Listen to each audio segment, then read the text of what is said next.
Michel Martelly envisage d'amnistier les anciens présidents Jean-Claude Duvalier et Jean-Bertrand Aristide. Une décision pour favoriser le processus de réconciliation dans le pays durement éprouvé, a déclaré le nouveau président d'Haïti dans une interview au quotidien La Presse de Montréal. Le président élu a confié à la presse canadienne qu'il ne prendra pas de décision précipitée dans le cas des anciens présidents Jean-Claude Duvalier et Jean-Bertrand Aristide. La tendance veut que je penche du côté de l'amnistie et de la clémence, a déclaré M. Martelly. Il dit avoir toutefois un plan pour l'avenir, pas pour le passé, tout en précisant qu'il respecte la douleur des victimes de ces régimes. La Constitution d'Haïti ne prévoit pas l'exil, ils sont bel et bien chez eux et je leur dis bienvenue, a indiqué l'ex-chanteur. Cependant, a-t-il ajouté, s'ils ont eu des problèmes ou s'ils ont mal agi par le passé, cela a à voir avec la justice.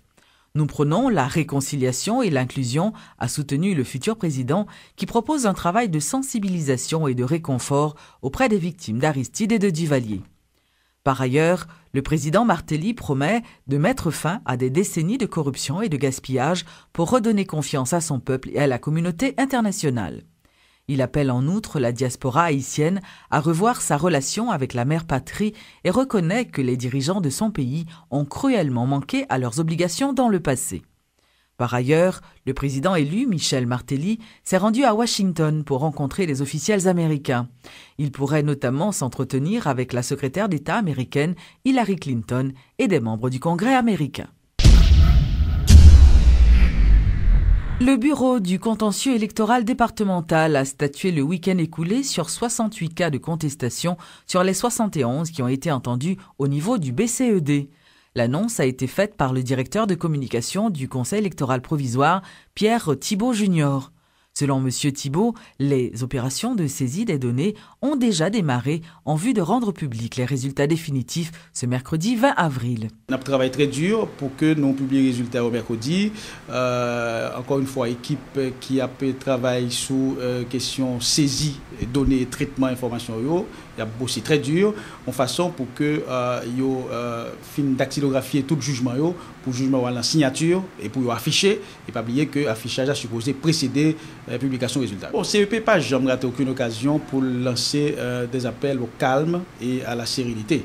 Mais en même temps, tout, on a demandé force de l'audio pour prendre responsabilité. On a parlé de PNH, on a parlé de la justice, on a parlé de MINUSTA, force de l'audio, pour que yo prenne responsabilité pour contrôler des ardeurs, pour contrôler les dérapages, parce que, bon, encore une fois, on toujours dit que l'élection, c'est un bagage qui est gros enjeu là-dedans.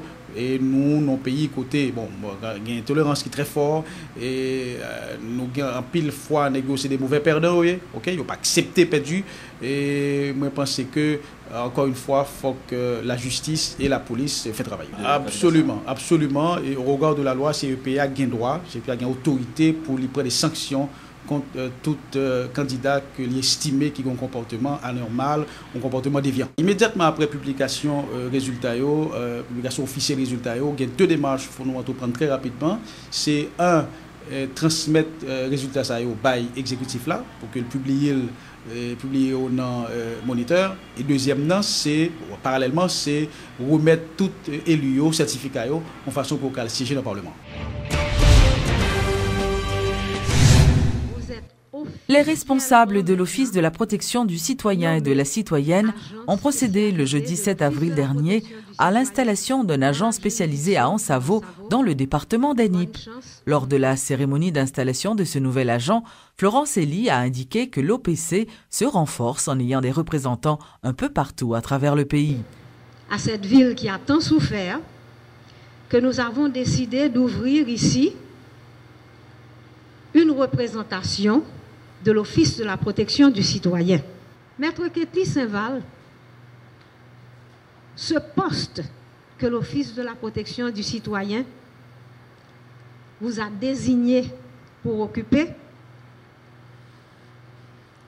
c'est un poste très important. Il est important parce que vous êtes la voix de ceux qui réclament justice. Il est important parce que la Constitution vous a donné les pouvoirs pour avoir accès à ceux qui donnent justice. Vous êtes un pont. Il faut que vous soyez un pont solide. Il faut que vous soyez très attentive aux besoins de ces justiciables. Pour sa part, l'agent spécialisé Ketli Saint-Val promet d'accomplir sa mission avec professionnalisme. La protection et la défense du droit des citoyens ne sont pas des tâches faciles. Elles requièrent d'une part une volonté accrue, laquelle volonté que vous allez retrouver bien sûr en votre servante, en sa qualité d'agent spécialisé de l'OPC, et d'autre part de la participation de tout un chacun et de toutes les institutions concernées. Enfin, nous sommes là pour recueillir votre doléance. Nous sommes là à votre entière écoute pour finalement intervenir auprès de qui de droit et en votre faveur quand le bon droit est de votre côté. Les Archives nationales d'Haïti ont lancé ce lundi un nouveau service de livraison d'extraits au guichet, en partenariat avec la Sogexpress et les presses nationales. Selon le directeur des archives, M. Wilfried Bertrand, tout citoyen peut produire une demande d'extrait des archives et les recevoir à n'importe quel bureau de la Sogexpress. Donc, on a commencé en 2010, nous pouvons aller jusqu'en 1804. Et même au-delà, nous avons quelques registres de 1793. Pour nous mettre toutes données ça dans une base de données, et que tout le monde dans le pays qui était déclaré, par on a fait déclaration, quel que soit le fait d'état civil là, nous avons une possibilité pour nous baoul instantanément. L'objectif projet, c'est d'arriver à bailler extrait à même le guichet. Quand on fait demande, non, pour un numéro, ou payer, et puis nous camper la retenue. C'est faisable, et puis comme dit qu'on y a là, nous avons à peu près 20 à 25% de demande quotidienne, pour nous faire livrer le même jour, à l'instant même. Entre 20 à 25%, nous faisons le qu'on y a là. Ceci dit que bon, un monde qui t'a entré dans le bureau Sogexpress, qui t'a fait extrait déjà ou dans base de données, 3 jours après, on va passer dans Sogexpress pour prendre une pièce à attendre un guichet.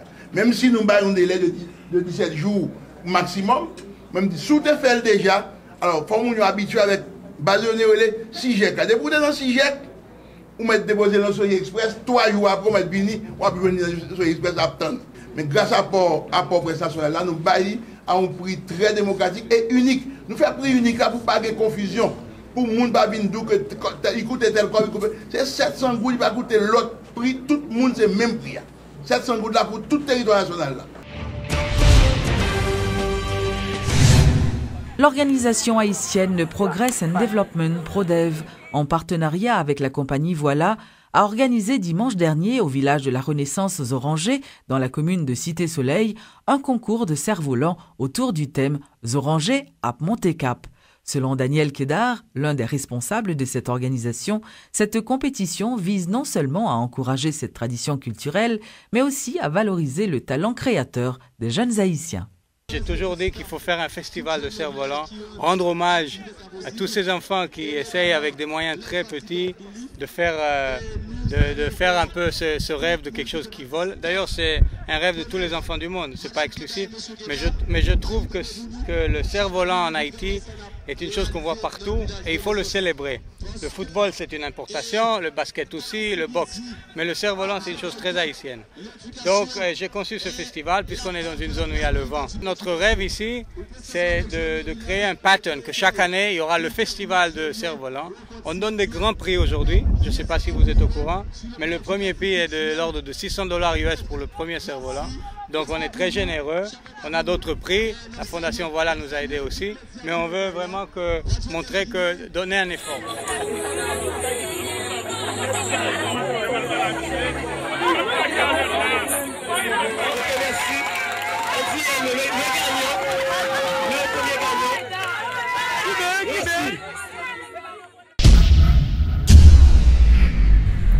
Clôture hier dimanche au Caribé Convention Center de la 3e édition de l'exposition Orchid Extravaganza.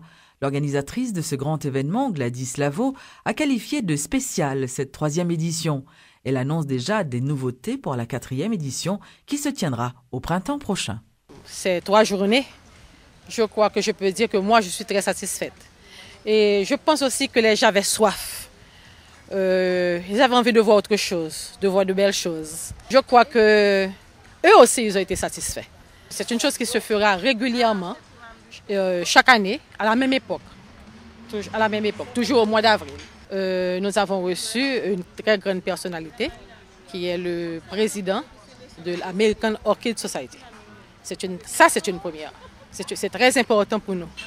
C'est lui qui viendra nous aider à répertorier les orchidées natifs de notre pays. Cette année, nous avons représenté plus ou moins l'Asie, la Thaïlande. L'année prochaine, je pense qu'on va représenter plutôt Haïti. Parce que nous avons des dieux. À la Thaïlande, il y a des dieux, nous avons aussi nos dieux.